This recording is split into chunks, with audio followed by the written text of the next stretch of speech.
Morning dear students, आज हम लोग 10th class UP board Hindi medium में जो टॉपिक स्टडी करने जा रहे हैं साइंस में, वो है जल अवशोषण की क्रियाविधि। ठीक है, क्या है टॉपिक? जल अवशोषण की क्रियाविधि, मैकेनिज्म ऑफ वाटर एब्जॉर्प्शन। पौधों की मूल जड़ ज़मीन में अंदर जाकर कई शाखा फिर शाखाओं में बंटकर एक जाल का निर्माण करती हैं। इन जड़ों के अंतिम सिरे पर मूल रोम पाए जाते हैं। मूल रोम द्वारा भूमि से जल का अवशोषण होता है। जल अवशोषण की क्रियाविधि को समझने के लिए दो विधियां प्रचलित हैं: सक्रिय अवशोषण एक्टिव एब्जॉर्प्शन एंड निष्क्रिय अवशोषण पैसिव एब्जॉर्प्शन। ठीक, फर्स्ट हेडिंग है सक्रिय अवशोषण एक्टिव एब्जॉर्प्शन। सक्रिय अवशोषण में ऊर्जा व्यय होती है, मतलब खर्च होती है। यह ऊर्जा जड़ों की जीवित कोशिकाओं में होने वाली शोषण क्रिया के फलस्वरूप प्राप्त होती है।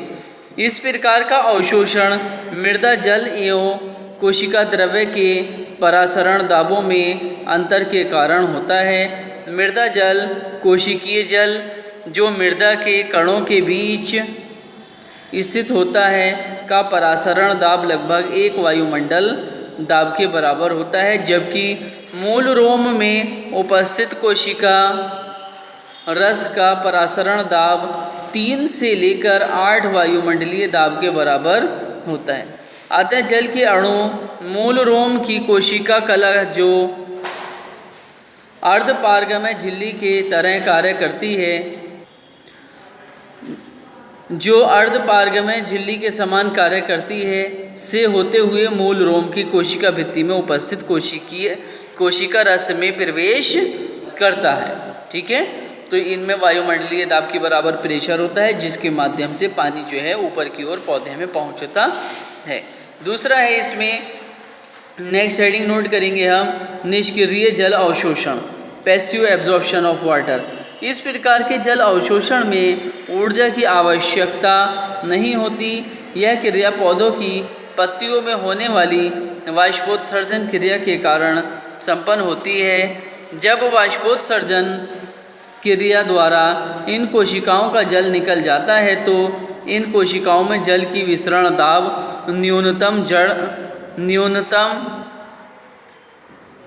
न्यूनता बढ़ जाती है, जिससे जल आसपास की कोशिकाओं से विसरण द्वारा प्रवेश करता है।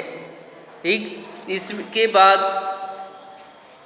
ये डायग्राम है 6.27 जड़ में पानी का संवहन। ये जड़ का लास्ट टिप है और ये आगे की तरफ को चलता है। ठीक, ये इसकी लेयर्स हैं, layer A, layer B, layer C, D, E, F, इस तरीके से। तो देखिए, केंद्रक, मूल रोम, रिक्तिका, साइटोप्लाज्म, मृदा कण और पथकोशिका, फ्लोएम, मेटाजाइलम, प्रोटोजाइलम, ये दोनों जाइलम की ही टाइप्स हैं। पेरिसाइकिल, एंडोडर्मिस, वल्कुट, परिचर्म, ये इसके नाम हैं। ठीक है, इस डायग्राम को आप नीट एंड क्लीन ड्रा करेंगे एंड प्रॉपरली लर्न करेंगे एंड प्रैक्टिस में लेंगे। अगला टॉपिक है हमारा मूल दाब, रूट प्रेशर। कॉर्टेक्स कोशिकाएं मूल रोमों से जल का अवशोषण करती हैं, जिससे इन कोशिकाओं में स्फीति उत्पन्न हो जाती है, टर्जिडिटी।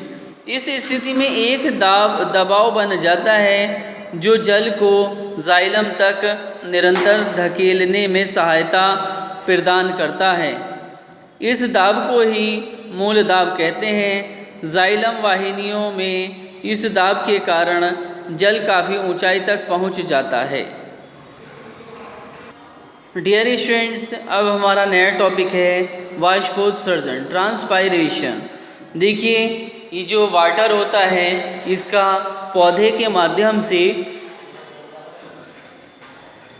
एटमॉस्फेयर में जाना जो कि पत्ती में पाए जाने वाले रंध्रों के थ्रू होता है। रंध्र से जल वाष्प जो है एटमॉस्फेयर में जाती है, जो कि रूट्स के द्वारा, जड़ों के द्वारा एब्जॉर्ब कर ली जाती है और जाइलम और फ्लोएम के माध्यम से पत्तियों तक पहुंच करके वातावरण में पहुंच जाती है।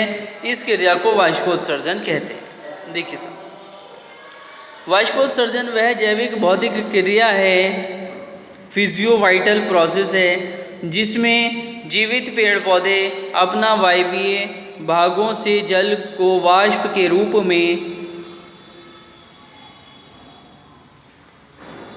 वायुमंडल में स्वतंत्र करते हैं। ठीक है, अगली हेडिंग नोट करेंगे, वाष्पोत्सर्जन के प्रकार, टाइप्स ऑफ ट्रांसपायरेशन। वाष्पोत्सर्जन की क्रिया को वाष्पोत्सर्जित अंगों के आधार पर 3 भागों में बांटा जा सकता है। फर्स्ट है वातरंध्रीय वाष्पोत्सर्जन, लेंटिकुलर ट्रांसपायरेशन। द्विबीजपत्री पौधों में तनों एवं शाखाओं पर कर्क के बीच बीच में छोटे छोटे रंध्र पाए जाते हैं, जिन्हें वातरंध्र कहते हैं।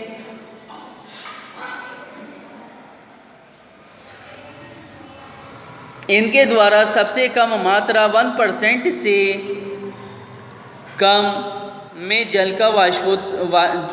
जल वाष्पोत्सर्जित होता है।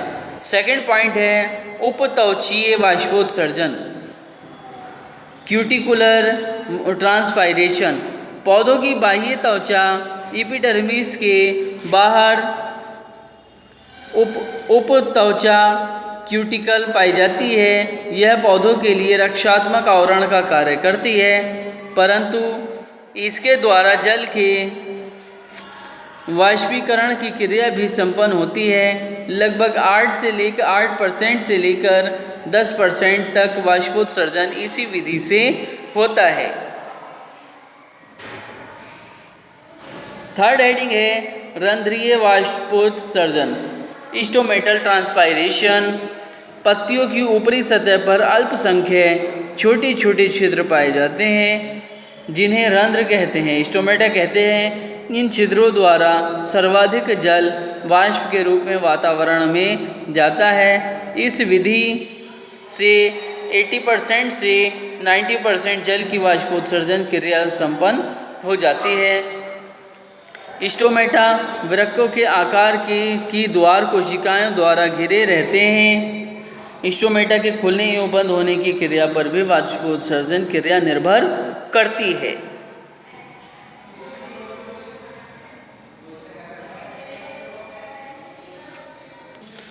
डियर स्टूडेंट्स, अगला टॉपिक है रंध्र की संरचना, स्ट्रक्चर ऑफ स्टोमेटा।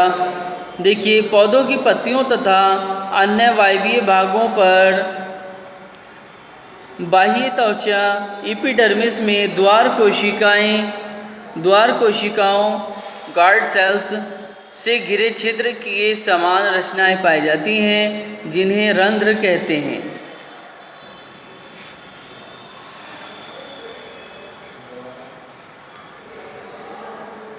द्वार कोशिकाएं जीवित कोशिकाएं होती हैं। इनमें जो यूकैरियोटिक कोशिकाओं, इनमें जो केंद्रक पाया जाता है तथा इनमें तस्तरी डिस्क के आकार का हरित लवक क्लोरोप्लास्ट तथा कोशिका के सभी अंग जो यूकैरियोटिक कोशिकाओं में पाए जाते हैं वे उपस्थित होते हैं।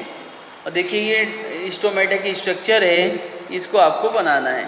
यह है रंध्र, यह है द्वारकोश और ये क्लोरोप्लास्ट है। ठीक है,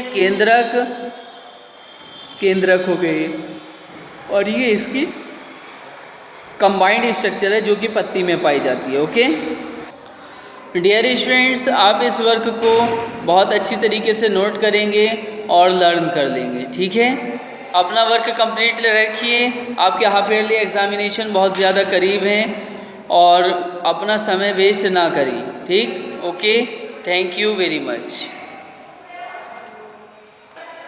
नेक्स्ट क्लास में आपको जो टॉपिक स्टडी कराया जाएगा वे है वाष्पोत्सर्जन का पौधों को लाभ। ठीक है, वाष्पोत्सर्जन से पौधों को क्या बेनिफिट है। ठीक है।